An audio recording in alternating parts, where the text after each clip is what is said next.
क्या हुआ? ये किस तरह का मामला है? हमारे गांव में 2 दिन से सूरज डूब नहीं रहा और दूसरी तरफ तुम्हारे गांव में 2 दिन से सूरज उग नहीं रहा। और नहीं तो क्या। अरे तुमको क्या बताऊं, मेरी माँ को है रतौंधी, वो रात में देख नहीं सकती। अब यहाँ 2 दिन से मेरी हालत इतनी खराब हो गई है कि मैं क्या ही बताऊं। माँ घर के कोई काम कर नहीं पा रही क्योंकि रात है और रात में माँ को दिखता नहीं है। वही तो, लेकिन सवाल यह है कि ये हुआ कैसे, ये बताओ। मतलब ऐसा किसने किया? ऐसी घटना तो भैया मैंने पहले कभी ना देखी। कभी ऐसा होता हुआ सुना है क्या? बताओ। हमारे गांव में दिन और तुम्हारे गांव में रात है। वही। अरे अरे अरे अरे, ये क्या हुआ? ए भैया, तू ऐसे गिर काहे पड़ा? हरेंद्र, क्या हो गया तुझको? अरे मतलब क्या हो गया मुझे खुद समझ नहीं आ रहा। मैंने तुम्हारे गांव में आने के लिए जैसे ही कदम बढ़ाया और झटका लगा। बाप रे, मैं तो तुम्हारे गांव में प्रवेश ही नहीं कर पा रहा हूँ। ऐसा लग रहा है कि जैसे बीच में कोई दीवार खड़ी हो। क्या बात कर रहा है? तो क्या हम एक गांव के लोग दूसरे गांव में नहीं जा सकते क्या? वही तो भैया, लग तो ऐसा ही रहा है। लगता है कि इन दोनों गांव के बीच में कोई अदृश्य कांच की दीवार खड़ी हो गई है। अरे अब क्या करूं, मुझे तो समझ नहीं आ रहा। चल फिलहाल के लिए तू घर जा, अब देखते हैं क्या किया जा सकता है। कोई उपाय मिल जाए तो मुझे भी बता देना। दोनों गांव में अचानक अजीब घटना हुई। एक गांव में लगातार 2 दिन तक दिन और दूसरे गांव में लगातार 2 दिन तक रात। ऐसी समस्या पहले कभी नहीं देखी गई थी। ओ माँ माँ, अब अच्छा नहीं लग रहा। रात क्यों नहीं हो रही है? इतना लंबा दिन मैंने कभी नहीं देखा। मैं सो भी नहीं जैसे दिन में सो रहा हूँ। इतना उजाला सहन नहीं हो रहा। ऐसा क्यों हो रहा है माँ? क्यों क्यों माँ? क्या पता किसकी नजर पड़ गई हमारे गांव पर। शायद कोई शाप लग गया है। सुना है हमारे पास वाले गांव में तो 2 दिन से रात हो रही है। 2 दिन से रात हो रही है और रात हो ही नहीं रही है। ये तो बहुत बेकार है। मैं दिन में यहाँ रहूंगा और रात को जाकर उस गांव में सो जाऊंगा। मुझे नहीं रहना दिन में। हाँ, ये हुआ। तुम कैसे सोओगे वो मुझे नहीं पता। 2 गांव के बीच एक अदृश्य दीवार बनी हुई है। वो दीवार पार करके इस गांव के लोग दूसरे गांव में या दूसरे गांव के लोग हमारे गांव में नहीं जा पा रहे। तो क्या होगा माँ? क्या हमारे गांव में कभी रात नहीं आएगी? हमारा गांव ऐसा क्यों हो गया? अगर रात नहीं होगी तो सूरज की गर्मी में हमारा पूरा गांव जलकर खाक हो जाएगा माँ। क्या पता बेटा, हमारे भाग्य में। मैं क्या करूँ माँ? ओहो, तुम यहाँ से जाओ और अब परेशान मत करो। वैसे भी मैं खुद तकलीफ से जूझ रही हूँ। दूसरी तरफ तुम मुझे बार बार परेशान कर रहे हो।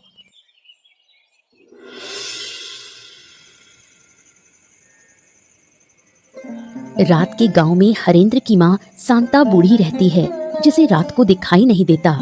इस वजह से अब जब गांव में रात हो गई है तो शांता बूढ़ी काफी मुश्किल में पड़ गई है। हरेंद्र, ओ हरेंद्र, कहाँ गए तुम? यहाँ आओ, मुझे बाहर ले जाओ। मुझे कुछ भी नजर नहीं आ रहा। अरे बस बस बस बस, आ गया माँ, आ गया। और कितना पुकारोगी? अरे तुम्हारी तकलीफों ने मुझे बेहाल कर दिया है। 2 दिन का है, दिन रात बस एक ही बात बोलती रहती हो, बोझ हो गई हूँ। अरे तुम देख नहीं सकती हो तो चुपचाप बैठो तो सही। तुमको बैठना है नहीं, इधर उधर भटकना है। हाँ? अब ये बताओ, तुम्हें बाहर जाने की क्या जरूरत है? देखो तो सही, पूरा गाँव किसी न किसी समस्या में घिरा हुआ है और तुमको बाहर जाना है।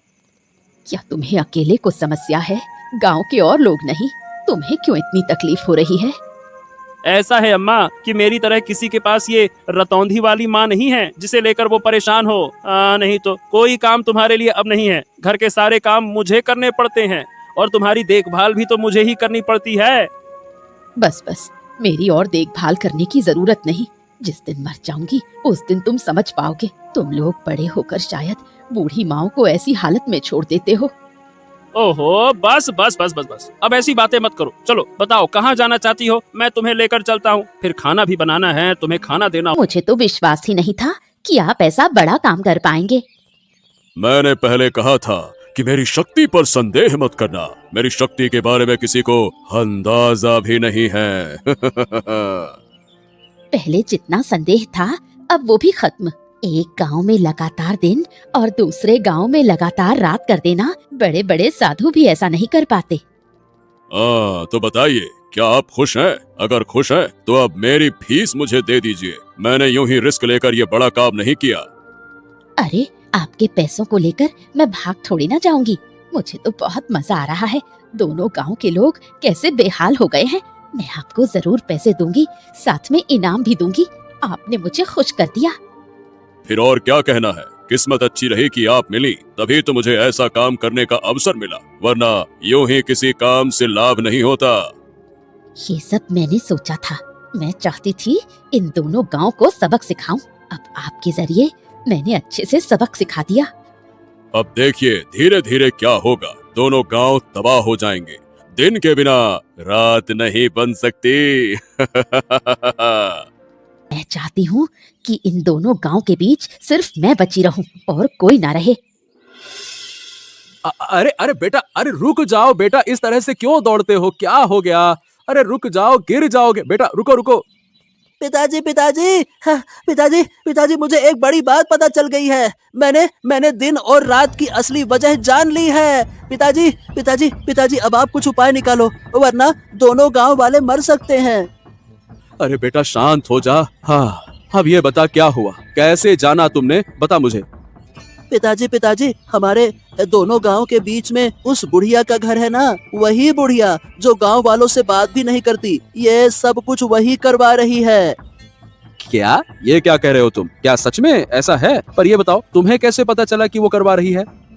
अब मैं सच कह रहा हूँ पिताजी। मैं थोड़ा क्या है कि बाहर गया था, तो बुढ़िया के घर से ना हंसी ठहाके की आवाजें आ रही थी। मैं चुपके से गया, मैंने सब कुछ सुन। तुम दोनों मिलकर बुढ़िया के घर जाएंगे और समझाएंगे, नहीं तो इसके अलावा तो कोई और उपाय नहीं दिखता। वही तो पिताजी, जल्दी कीजिए, मुझे उस साधु पर भरोसा नहीं है। बहुत ही बेकार हंसी हंसता है वो पैसे लेकर चला गया और यकीन है कि वो वापस आएगा। कैलाश और हरेंद्र जब बुढ़िया से सच्चाई पूछते हैं तो बुढ़िया सीधे इनकार कर देती है। वो किसी भी तरह ये मानने को तैयार नहीं कि उसका इसमें किसी भी तरह का रोल है। ओ सुनो बुढ़िया, हमने तुम्हारे साथ कुछ नहीं किया, और जिन लोगों ने ये किया अब वो जिंदा नहीं है। फिर भी तुम हमसे क्यों नाराज हो, मुझे समझ में नहीं आता। नाराज ना रहूं तो क्या करूं? तुम लोग मेरे किसी काम के नहीं। मैं यहाँ अकेली हूँ, मुझे कितनी मदद चाहिए तुम्हें इस बात का अंदाजा भी है। मेरे साथ दो शब्द बोलने वाला भी कोई नहीं। ऐसा है कि लोग तुमसे बात इसलिए नहीं करते क्योंकि तुम गुस्सैल हो, तुम्हें गुस्सा बहुत आता है। गांव वाले तुमसे डरते हैं, इसीलिए कोई तुम्हारे पास नहीं आता। और इसका मतलब ये नहीं है कि तुम हमारे गांव को नुकसान पहुंचाओ। तुमने किया या नहीं किया, इसका राज खुल चुका है, हम सब जान चुके हैं, इसलिए इनकार मत करो। तुम लोग मेरा बार बार अपमान करते हो, मुझे बदनाम करते हो। इसका अंजाम अच्छा नहीं होगा। मैंने एक बार सब बर्दाश्त कर लिया, अगर ये सही जाओ मुझे अकेला छोड़ दो। तुम अकेली क्यों रहोगी? अरे भाई, लोगों का डरना इसलिए है तुमसे क्योंकि वो तुम्हें जानते नहीं हैं। पर इसका मतलब ये तो नहीं ना कि हम तुम्हारे शत्रु हो गए, हम तुमसे अलग हो गए। मैं अब और कुछ नहीं सुनना चाहती। अगर तुम जाओगे नहीं तो ये डंडा देखा है, इसी से तुम्हें पीट पीट कर लाल कर दूंगी।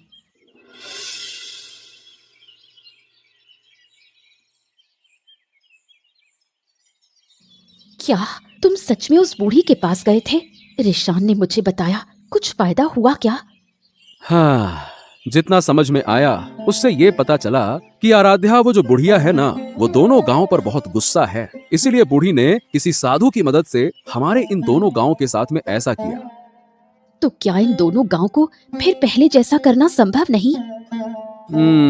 ऐसा लगता तो नहीं है। मैंने और हरेंद्र ने मिलकर बूढ़ी को वैसे तो बहुत समझाने की कोशिश की, पर सही बताऊं बूढ़ी सुनना ही नहीं चाहती है। वो किसी भी तरह से हमारी बात समझना ही नहीं चाहती है। सच में मुझे तो डर लग रहा है। अगर ऐसे ही चलता रहा कि क्या समझ, उसने जो कहा वही बहुत है। अरे माँ, मैं यूं ही नहीं कह रहा, मैं सच कह रहा हूँ। मैं सब कुछ ठीक कर दूंगा, तुम लोग देख लेना। उस साधु को मैं जानता हूँ, अगर मैं उसे एक बार पकड़ लूंगा तो उसे नष्ट कर दूंगा। बहुत मारूंगा मैं उसे गुच्चा बना के। अच्छा, समझ गया। लेकिन हाँ, फिर कोई शरारत करने से पहले जरा सोच समझ कर। वैसे भी हमारी मुश्किलों का अंत नहीं है।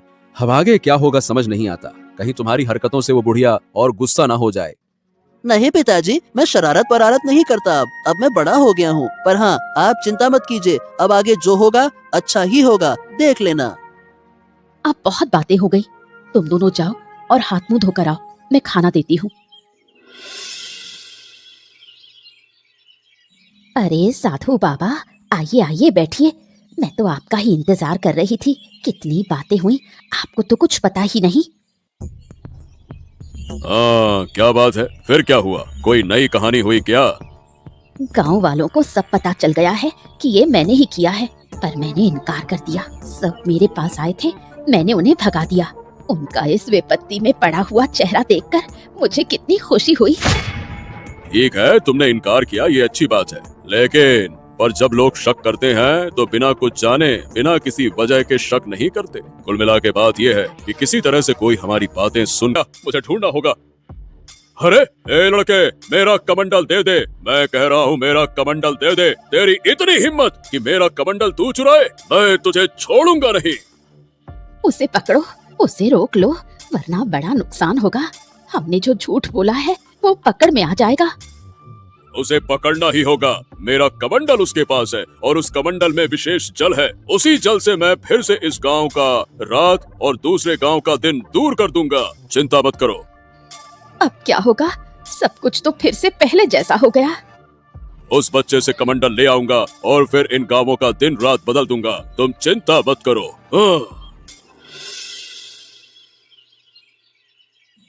ए लड़के, तेरी इतनी हिम्मत कि तूने मेरा कमंडल छुआ, मैं तुझे श्राप दे सकता हूँ। ये मैंने अरे मूर्ख बच्चे, तू इतना छोटा सा लड़का, पिद्दी सा, तू क्या समस्या दूर कर पाएगा? चल, मेरा कमंडल मुझे दे दे। उस कमंडल के पानी से मैं फिर से इस गांव की रात और दूसरे गांव का दिन, ये जो समस्या है, इसे दूर कर दूंगा। ला। मैं कभी ऐसा होने नहीं दूंगा। मैं इस कमंडल का पानी फेंक दूंगा, फिर देखता हूँ कि तुम दोबारा से एक गांव में रात और दूसरे गांव में दिन कैसे कर पाते हो। ए लड़के, मुझसे चालाकी मत कर, वरना इसका बहुत बुरा ढोंग मत कर, समझा? फिर आप लोग इन दोनों गांवों को इतना नुकसान क्यों पहुंचा रहे हो? आप एक साधु बाबा हो, आप एक साधु महाराज हो, आपको तो गांव वालों की मदद करनी चाहिए ना। बेशक मैं मदद कर रहा हूँ, मैं बूढ़ी की मदद कर रहा हूँ, उसके दुख तकलीफ दूर कर रहा हूँ। ये तुम्हारी समस्या नहीं है। नहीं नहीं नहीं नहीं नहीं, मैं नहीं देने वाला। मैंने कह दिया ना, नहीं दूंगा, नहीं दूंगा तो नहीं दूंगा। किसी भी सूरत में तुम्हें ये कमंडल नहीं मिलेगा। ओह, ठीक है, तो अब तू दंड भुगतने के लिए तैयार हो जा, शरारती बच्चे।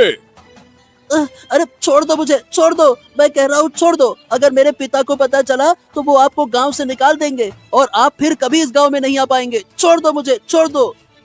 जब पहले मैं तुझे बोल रहा था तो तू तो नौटंकी कर रहा था, अब तू बच कर दिखा। जब अच्छे से बोला था तब तो माना नहीं, तुझे मैं जरूर खत्म कर दूंगा। मेरे साथ शरारत करने आया था ना तू? चल। कि इस अनहोनी के पीछे जरूर बुढ़िया का ही हाथ है। बूढ़ी माँ, बूढ़ी माँ, बूढ़ी माँ, हमें बचाओ, हमारी मदद करो बूढ़ी माँ, हम तुमसे हाथ जोड़कर विनती कर रहे हैं बूढ़ी माँ। क्या हुआ? फिर कोई अनहोनी हो गई? मैं किसी की मदद नहीं कर सकती, मैं मदद करने वाली नहीं हूँ। तुम लोग तो मुझे डायन कहते हो, बोलते हो मैं काला। हमारी मदद करो, दया करो बूढ़ी माँ, दया करो। हमें अपना बेटा नहीं मिल रहा, कहाँ गया हम कुछ नहीं जानते। आप खोज कर बताइए, मुझे पता है कि आप जानती हैं। अब बहुत दुख हुआ ना, पर उस दिन जब मैंने गांव वालों के पास जाकर अपने बच्चे के लिए मदद मांगी थी तो तुम लोग कहाँ थे? तब तुम। मैं सही कह रही हूँ, मेरा बच्चा बीमार था। मैंने सबके पास मदद मांगी, किसी ने मेरी मदद नहीं की। सबने मुझे अपमान करके भगा दिया। आखिर मेरा बच्चा मर गया। क्या मैंने कम दुख पाया? अब वो तो हमें कुछ भी नहीं पता था। आप हमें के बिना नहीं जी पाऊंगा, नहीं जी पाऊंगा। जीऊंगी, जरूर जीऊंगी। तुम लोग सब जियोगे, पर अंदर तक तीव्र पीड़ा के साथ जियोगे, जैसे कि मैं इतने समय से जी रही हूँ अपने बच्चे की। नहीं हो गई तो क्या आप थोड़ी सहानुभूति नहीं दिखा सकती? हर समय दुश्मनी दुश्मनी दुश्मनी, क्यों क्यों? तुम्हारे भाग्य में लिखा है वही होगा। मैं किसी की मदद नहीं कर सकती, बिल्कुल नहीं कर सकती। तुम लोग यहाँ से।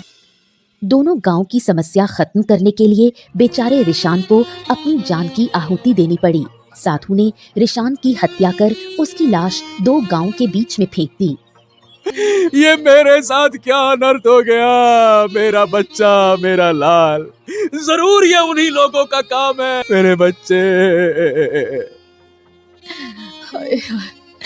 अब मेरा क्या होगा? मेरा गोद का लाल, मेरा नन्हा सा मां उड़कर चला गया। रिशान, तू मुझे छोड़कर कैसे जा सकता है बेटा? भी नहीं डांटूंगा, कभी नहीं। जो कहेगा वही होगा। बस एक बार बोल तो सही बेटा।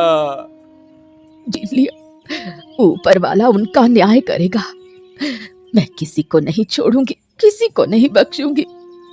शांत हो जाओ, शांत ला, मैं जरूर लूंगा। मैं किसी को छोड़ूंगा नहीं। मेरे छोटे से बच्चे पर जरा सा भी तरस नहीं आया उन्हें। उसने ऐसा क्या किया था जो उसे इतनी बड़ी सजा मिली? मैं छोड़ूंगा नहीं। क्या पता इन सब बातों का?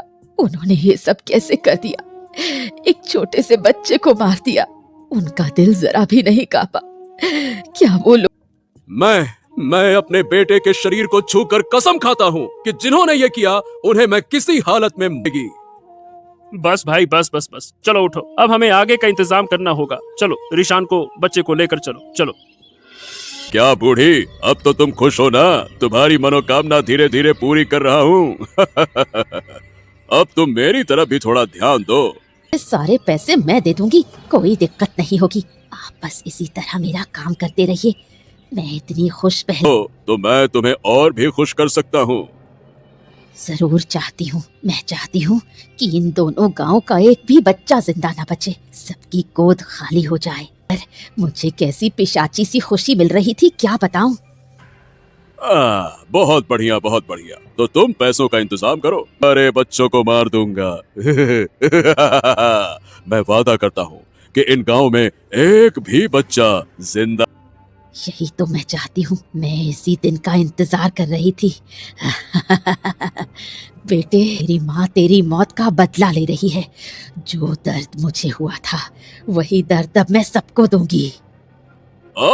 इतनी जल्दी खुश मत हो। सब करना होगा। आज से हर रात इन 2 गांवों में एक एक बच्चा गायब होगा और मैं उसका बलिदान दूंगा। इससे तुम्हारा भी फायदा होगा और कोई दिक्कत नहीं, मैं हर रात तुम्हें बच्चों को पकड़ने में मदद करूंगी। जरूरत पड़ी तो खुद पकड़ कर लाऊंगी। सब दिखाऊंगी असली डायन क्या होती है। तो फिर ठीक है, मैं बलिदान की बच्चे की हत्या करनी होगी, तभी मैं और शक्तिशाली बनूंगा। नहीं, अब ये सब कुछ और नहीं चलेगा। मैंने अपने बेटे को खो दिया है। मैं नहीं चाहता कि किसी और का बच्चा ऐसे मरी तरह से जानता हूँ। हाँ लश, अब हम करेंगे क्या? साधु तो बहुत ताकतवर है, उससे हम लड़ेंगे कैसे? साधु को बाद में देख लेंगे। पहले उस डायन बूढ़ी का कुछ करना होगा। उसका दिमाग खराब हो गया है। बेटे को खोकर मार तो नहीं सकते हैं ना? हमने अपने बेटे के शरीर को छूकर कसम खाई है, जिन्होंने ये किया है उन्हें सजा देंगे। उस डायन बूढ़ी से बड़ी सजा और कोई नहीं हो सकती। अच्छा, क्यों नहीं मार सकते? जब उसने मेरे बच्चे को नहीं छोड़ा, जब उसे गाहूं, खून का बदला खून। बिल्कुल, और मैंने तय कर लिया है, बूढ़ी को मैं जिंदा जला दूंगा। उसके लिए यही सजा सही रहेगी। अगर वो जिंदा रही तो कभी नहीं सुधरने वाली। उसका दिमाग पूरी तरह से खराब हो चुका है। ठीक है, मुझे कोई आपत्ति नहीं है, लेकिन गांव के लोग क्या कहेंगे? वो इंसान हो ही नहीं सकती। वो एक डायन है, डायन। और डायन को जलाने का आदेश खुद भगवान ने दिया है। अगर तुम मेरे साथ रहना चाहते हो तो रहो, नहीं तो मैं अकेले ये काम करूंगा और आज ही मैं उसके घर में आग लगा दूंगा। नहीं नहीं नहीं नहीं, ऐसी बातें क्यों कर रहे हो? बूढ़ी के घर में आग लगाने से वो जलकर मर गई। उसके मरने के बाद सब लोगों ने मिलकर साधु को सजा देने का निश्चय किया। साधु, ओ साधु, अरे कहाँ है रे तू? आज तेरे पापों का अंत होगा। निकल बाहर। क्या हो गया? सब लोग मेरे आश्रम में क्यों जुटे हो? क्या तुम्हें मेरी शक्ति का अंदाजा नहीं है क्या? अहंकार पतन की जड़ है, ये बात जानते हैं ना आप? समाप्त कर दूंगा।